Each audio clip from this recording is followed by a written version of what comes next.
Hi, my name is Gwen Darkangelis. I'm a scholar of gender, race, science, and medicine. I'm going to be talking about my book, Bioimperialism, Disease, Terror, and the Construction of National Fragility, published with Rutgers University Press in December of 2020. The book focuses on the war on terror under the Bush administration from 2001 to 2008. I begin by looking at one specific dimension of this war, the turn to bioterrorism, the notion that terrorists would use germs like anthrax or smallpox as weapons. When the anthrax mailings came onto the scene in October 2001, the war on terror had already turned attention to terrorism in general. The FBI launched an investigation and quickly discovered that the particular batch of anthrax used in the mailings was made in a U.S. government lab, Fort Detrick. And they traced it to a flask possessed by Bruce Ivins, a high-level white male scientist.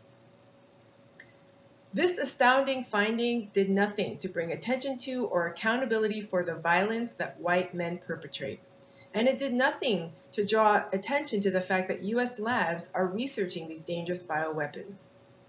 What the anthrax mailings did do was stir up a picture of bioterrorism. It's important to note where the concept of terrorism comes from. At the end of the Cold War, with the fall of the Soviet Union, the U.S. became the sole superpower faced with much smaller threats to its power. And the U.S. turned to subduing these smaller threats, including within the Middle East. The label of terrorist became attached to the Middle East and became racialized as Arab and Muslim, even though Muslim is a term that defines religious-based identity. It became used interchangeably with Arab. So discourse about bioterrorism is linked to the same set of ideas about Arabs and Muslims and the Middle East.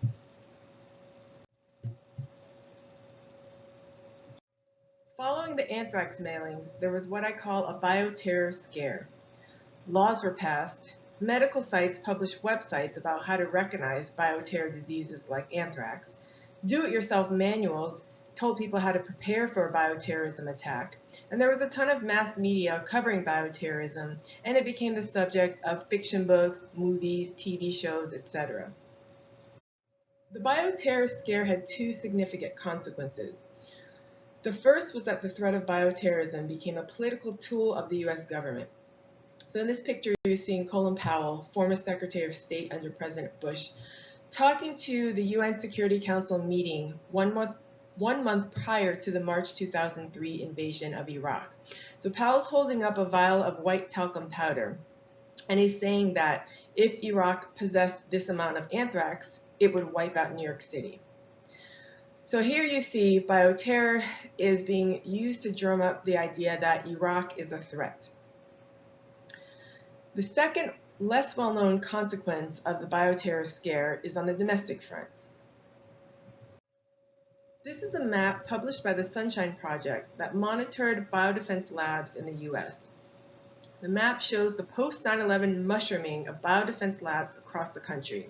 The map's from 2004, and there were even more labs built afterwards. So this is where research on bioweapons takes place in the United States. I'll tell you more about this industry shortly, but I first want to tell you about how I stumbled upon this type of a topic. I started researching the topic of bioterrorism and biodefense in the mid-2000s. So this was a few years after the war on terror started. I remember being mortified by the invasions of Afghanistan and Iraq, and the way that the U.S. was justifying these invasions with Islamophobic discourse and inflaming fear of Muslims, and also Arabs who get conflated with Muslims. I also had become concerned with the Bush administration's co-optation of feminism. They were trying to argue that these invasions would liberate the women in the region. Obviously, this is a completely ridiculous notion. You cannot bomb a place, kill its people, decimate the region, and argue that this somehow improves the lives of the women that live there. So as a feminist and a feminist scholar, this was especially concerning for me. I was also influenced by my academic training in science studies. And so I noticed another peculiar phenomenon, which was that scientists and health workers were being recruited to biodefense. And I actually became aware of this because at UCLA, there were flyers being circulated that were trying to recruit faculty and students into biodefense. So with my training and my political commitments in mind, I wanted to know what was happening in biodefense, especially because this was not an area that I had thought about, and I was fairly certain that this was not an area that most people knew about. So I ended up conducting an over decade-long project studying the politics of bioterrorism, biodefense, and germs, particularly how they're connected to US empire, gender, and race. And so I produced several articles and this book. Before I talk more about my book, I want to shout out the important influences on my thinking. Arab American feminist scholars helped me understand the history of the concept of terrorism, its connection to Islamophobia, anti-Arab racism, and US control in the Middle East, and the ways that this history is gendered. Scholarship on Orientalism and othering showed me how the West portrays the East as backward or exotic and threatening, and how this is an attempt by the West to represent itself as safe, advanced, and the standard that others should strive to be like. I was also influenced by scholarship on representation and discourse. Governments, media, even academics and scientists represent topics in particular ways. They shape discourse, which is the ways of speaking and thinking about the world. And more powerful people and more powerful institutions have greater ability to shape how people think and don't think. I was also influenced by feminist science studies scholars and scholars of medicine and health. They taught me that science and medicine and health are not neutral. There are funding priorities and there are interpretations that come from accepted views within science and medicine. And there are interpretations that are influenced by dominant social ideas about gender, race, and nation. And all of these ideas, these established ideas, impact science, medical theory, and practice. So I come to this topic bringing a transnational anti-imperial feminist lens focused on the politics of science and health. This multidimensional lens has led me to see this whole picture of bioterror, biodefense, and germs as bioimperialism. So briefly, what bioimperialism means is it's describing the way that global powers like the US seek to control biological resources around the world. And typically, the biological resources that we're speaking about are things like plants or genetics, which are obviously beneficial resources. But I'm looking at germs as a resource. So I've already described how germs have been used as bioweapons. So they're a resource for warfare. But germs are also a resource because they're the raw material that we use to make vaccines and other disease treatments. So if we think about COVID vaccines, they are dependent on germs in tissue specimens for studies, for sequencing of the coronavirus genome. So with that frame of bioimperialism in mind, what's my book about?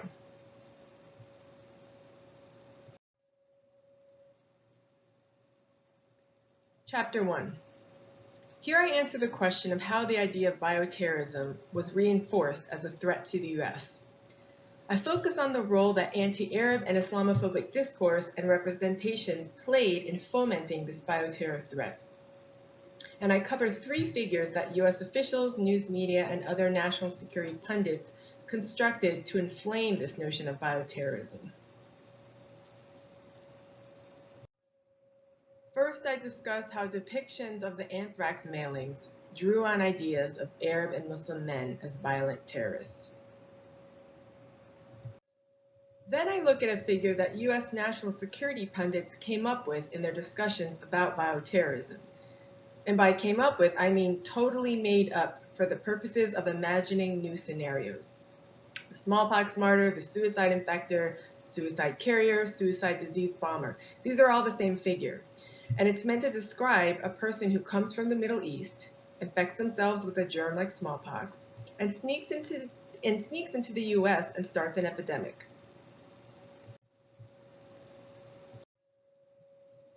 The final figure I examine is based on the representation of 2 real scientists, Dr. Rahab Taha and Dr. Huda Amash. They were high-level scientists in the Iraqi government under Saddam Hussein. After the US invaded Iraq in 2003, they were detained for 2.5 years. They were detained in connection with Hussein's bioweapons program, but it's really important to note that this program was demolished in the mid-90s. So these two scientists were never charged, and then they were released. In the chapter, I look at how the US and UN officials and international press represented these two scientists as dangerous femme fatales, as technologically powerful, but as backward and uncivilized Arab women. And in the chapter, I discuss the implications of these detrimental portrayals for Arabs and Muslims. I also discuss how the US used these representations to justify its biodefense enterprise. Chapter 2. I mentioned that during the War on Terror, the focus on bioterrorism spurred on the expansion of biodefense. More labs were built, more government funding went into biodefense research, and more scientists got involved. The industry spans government, but also university and corporate labs. Biodefense scientists research germs that have the potential to be used as weapons. So I already mentioned anthrax and smallpox, but also more common diseases like plague and even Ebola can be weaponized. When scientists conduct these studies of germs, they are producing big batches of them, trying to learn more about them and test vaccines and other treatments against them.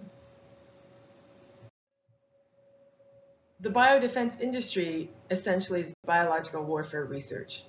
The implication is that as the US increases its biodefense research, it's increasing its bioweapons arsenal and increasing its military power. What the chapter explores is how Islamophobic, anti-Arab discourses became embedded into scientific research guidelines and law. Laws like the Patriot Act, which had a special section on biodefense, or laws passed in 2002, like the Public Health Security and Bioterrorism Preparedness and Response Act. I also examined the consequences of this research in terms of biohazards. Research on germs creates health hazards because there are often lab accidents. Lab workers get exposed to the germs they're working with. Sometimes the germs leak out of the labs. Even mistakes happen in shipping live instead of dead germs. And this has happened quite frequently. Chapter 3 pivots to the role of public health and biodefense during the War on Terror. Health workers were being trained to look for patient symptoms that could be the result of bioweapons-generated diseases. Health workers were also being vaccinated against potential bioweapons diseases. In the chapter, I look at one such example of vaccination for biodefense. In 2003, the Bush administration implemented the National Smallpox Vaccination Program. So this vaccinated military in certain combat regions outside of the US and civilian frontline healthcare workers located within the US who would be the first on the scene if there were a smallpox biowarfare attack in the US. The focus on smallpox was steeped in a complicated history.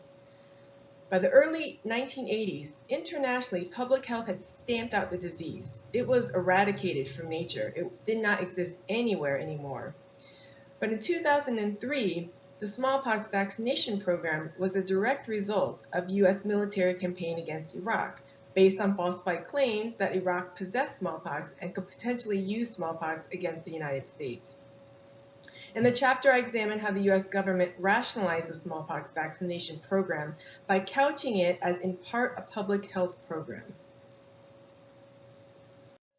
I also examined the US news media's role in hyping the threat of a smallpox attack, and also in hyping the sense of US vulnerability to smallpox. The images you see on screen were widely circulated in 2003. But they're taken from the 1940s smallpox vaccination campaigns. So this is when smallpox did exist in nature and was a rampant problem. And you can see in the images that they're images of white women and children getting vaccinated. In the chapter, I discuss what it means when articles use these symbols of vulnerable white femininity to amp up the sense of US national vulnerability.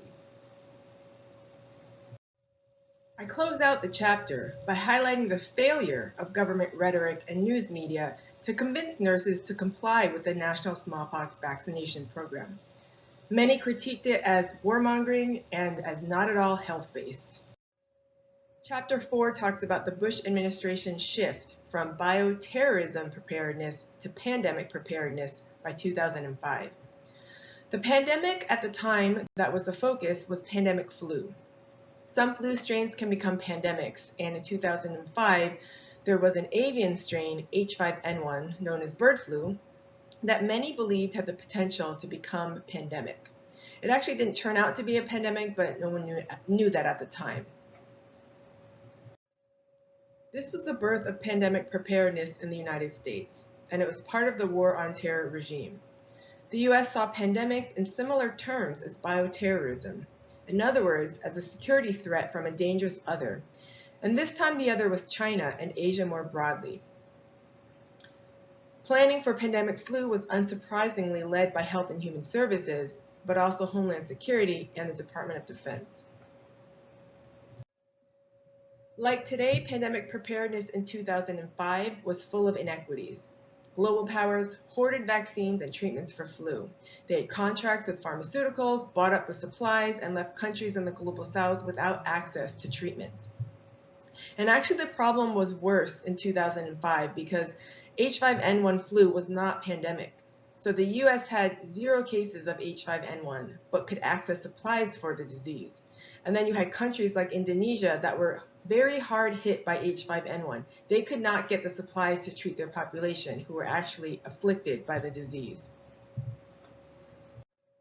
In the chapter, I discuss these global power hierarchies and also focus on the pushback from Indonesia and other nations in the global south. Indonesia led a revolution against the flu surveillance system run by the World Health Organization. They fought to incorporate the principle of benefit sharing. This means that countries affected by flu and who share their flu samples with the World Health Organization should thus get the benefits, i.e. the treatments, developed from those flu samples. Their struggle resulted in the World Health Organization adopting the Pandemic Influenza Preparedness Framework, which was implemented in 2011. This was not an easily won battle, and I focus on the battle between discourses. Indonesia and its allies deployed the discourse of benefit sharing, and on the other side, the US and other powerful nations in the World Health Organization responded with security discourses that labeled Indonesia as a threat to, quote-unquote, global health security. The overall case that I'm making in this book is that the War on Terror was a period when the United States increased its bio-imperial power, its ability to control biological materials, in this case germs, on a global scale, and for the benefit of elites within the United States. My book is also highlighting the key role that discourse and representations play in the maintenance of bio-imperialism. Today, living under the COVID pandemic, we see that germs continue to be a resource. More powerful nations and corporations own the materials and the infrastructure to conduct research on COVID, to develop treatments for COVID, and even to purchase and produce those treatments in bulk. We also see the continued power of discourse. We have rampant anti-China rhetoric, even speculation that China released COVID as a bioweapon. And what this discourse does is hide the reality that the US has its own bioweapons labs. We're the home of Fort Detrick, where the anthrax strain that was used in the anthrax mailings came from. And even with the growing anti-masking movement, we see that it is infused with and fueled by rhetoric and an ethos of white masculine individualism. I hope this gives you a taste of my book and its themes. You can access this book at the Rutgers website and also at bookseller websites like bookshop.org.